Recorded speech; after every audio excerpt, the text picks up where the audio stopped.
আসসালামু আলাইকুম। আজকে তোমাদের মাঝে নতুন একটা ভিডিও নিয়ে আমি চলে আসছি। ইনশাল্লাহ রেগুলার ভিডিও আপলোড করার চেষ্টা করব অ্যান্ড তোমাদের সাথে অনেক সুন্দর সুন্দর ডিজাইনও শেয়ার করব। তো আজকে যে ডিজাইনটা শেয়ার করছি এটা অনেক বেশি সিম্পল একটা কেকের ডিজাইন। এইটা 350 গ্রামের একটা চকলেট ফ্লেভারের কেক ছিল। তো সব সময়কার মতো বানাতে বানাতে 1 পাউন্ড প্লাস হয়ে গিয়েছে। যাই হোক ওইটা ব্যাপার না, তোমরা ফুল ভিডিওটা দেখে তোমাদের মতামত আমাকে কমেন্ট করে জানাতে পারো। তো আমি সুন্দর করে ক্রিম কোট করে উপরে যেরকম ডিজাইন দিয়েছিল আপু রেফারেন্স পিকচার, আমি ওইটার মতোই বানানোর চেষ্টা করছিলাম। আপু যে রেফারেন্স পিকচারটা দিয়েছিল ওইটাতে 3টা কালার শেড করা ছিল, একটা ডিপ ব্লু কালার, একটা হালকা ব্লু কালার, একটা হালকা স্কাই কালার,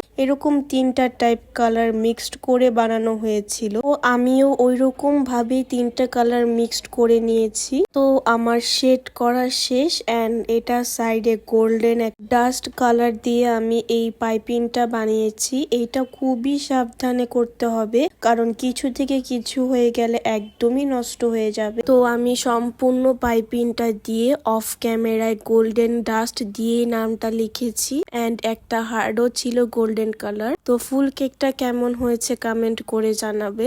অ্যান্ড এই কেকটা আমার আবারও অর্ডার আসে আজকে অ্যান্ড 3টা টাপ কেকেরও অর্ডার ছিল। তো একবারে সবগুলো রেডি করে ফেলেছি কারণ সবগুলো কেকের ডেলিভারি টাইম একটাই ছিল। এক কাস্টমারের ছিল না অবশ্য, 3টা কাস্টমারেরই ছিল। তো সবগুলো কেকের কাজ আমার কমপ্লিট হয়ে গেছে। তো আজকে আমি এখানেই বিদায় নিচ্ছি, টাটা।